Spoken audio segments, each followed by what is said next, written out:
बहुत बड़ी खबर इस वक्त आ रही है, आपको बताते चले लगातार महायुद्ध के बीच बातचीत का सिलसिला भी जारी है। इस सब के बीच बड़ी जानकारी ये सामने आ रही है कि जॉर्डन के किंग से प्रधानमंत्री नरेंद्र मोदी की बातचीत हुई है। जॉर्डन के किंग से पीएम मोदी ने बातचीत की है। आपको बताते चले कल भी हमने देखा था किस तरह से पहले यूएई और उसके बाद इजराइल के प्रधानमंत्री बेंजामिन नेतन्याहू से उन्होंने बातचीत की और जॉर्डन के किंग से प्रधानमंत्री नरेंद्र मोदी ने बातचीत की है। ये इस वक्त की बड़ी खबर है। इस बातचीत के जरिए प्रधानमंत्री नरेंद्र विशाल हमारे साथ जुड़े हुए हैं। पीएम मोदी ने जॉर्डन के किंग से बातचीत की है। क्या खबर, क्या जानकारी, क्या बातचीत हुई है विशाल?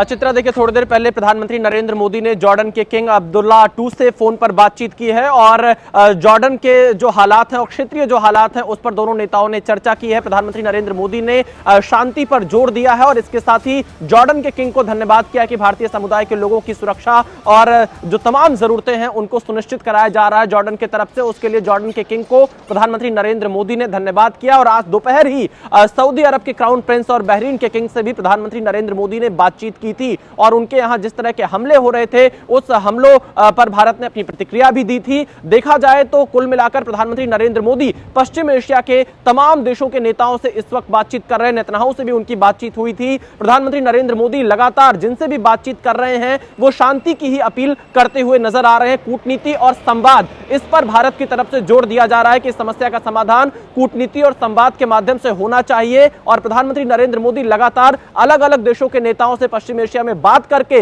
भारतीयों की सुरक्षा और उनसे जुड़ी हुई तमाम चीजों को सुनिश्चित करने पर ज्यादा जोर दे रहे हैं। चित्रा, ये बड़ी खबर, बड़ी जानकारी है और आपको बताते चले कि लगातार भारतीय समुदाय को लेकर प्रधानमंत्री नरेंद्र मोदी का यकीनन एक बहुत बड़ा कंसर्न है, क्योंकि खाड़ी देशों में 1 करोड़ से ज्यादा, जैसा कि नीरज भी लगातार दिन भर आपको जानकारी दे रहे थे, इसी वजह से प्रधानमंत्री एक एक करके उन तमाम मुल्कों से बातचीत कर रहे हैं जहां पर बहुत बड़ी तादाद में भारतीय रहते हैं। और अब ये नई जानकारी क्या बताएंगे? मिसाइल बमों की बौछार, किस तरह से बम गिरे हैं नीरज? 2000 से ज्यादा। बिल्कुल, ये जो बम गिराए हैं दरअसल अमेरिका ने गिराए हैं। 2000 से ज्यादा जो है बम गिराए हैं। हालांकि उनके जो सैनिक हैं 750 घायल भी हुए हैं। 560 का जो है आंकड़ा दिया गया था उनकी तरफ से। और अब देखेंगे तो अगर मौत का आंकड़ा देखें, ईरान की तरफ देखें तो मौत हुई है 200 प्लस हुई है, जिसमें से 100 से ज्यादा तो एक स्कूल में ही जो छात्र छात्रा हैं उनकी मौत हुई है।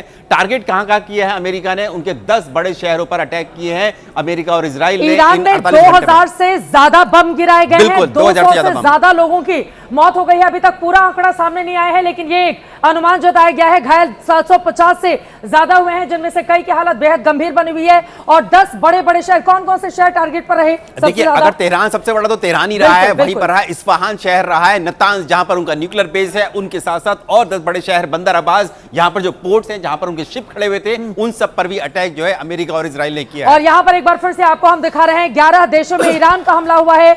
निशाने पर अमेरिका के ठिकाने रहे हैं। अमेरिका को सबक सिखाने के लिए ईरान की ओर से भी पूरी ताकत से पलटवार किया जा रहा है। और ये तमाम वो देश हम दिखा रहे हैं। और इन तमाम देशों में आपको बताते चले यूएई और सऊदी अरब, 2 ऐसे मुल्क हैं। 35 लाख लोग यूएई में रहते हैं, हमारे जो इंडियन हैं, और सऊदी अरब में 25 लाख के आसपास लोग रहते हैं। और पूरे अगर इस हिस्से को मिला लेंगे तो तकरीबन 1 करोड़ से ज्यादा उनकी तादाद। 1 करोड़ लोग हमारे भारतीय नागरिक जो है यहाँ पर रहते हैं, जो अपना बिजनेस करने के लिए, और सबसे ज्यादा जो है लेबर हमले कर रहा है ईरान। बिल्कुल, सबसे ज्यादा जहां पर ईरान अटैक कर रहा है, इन सब जगह पर यहाँ पर काम करने के लिए ऑयल रिफाइनरीज में, यहाँ पर ऑयल रिग्स में वो अपनी जान खतरे में डालकर यहाँ से कच्चे तेल का जो है काम करते हैं यहाँ पर, इन सब पर काम करने के लिए। और यूएई में जो है यहाँ पर बिजनेस के लिए, इन्वेस्टमेंट के लिए हम देखते हैं कि कितनी बड़ी संख्या में जो हमारे भारतीय नागरिक हैं।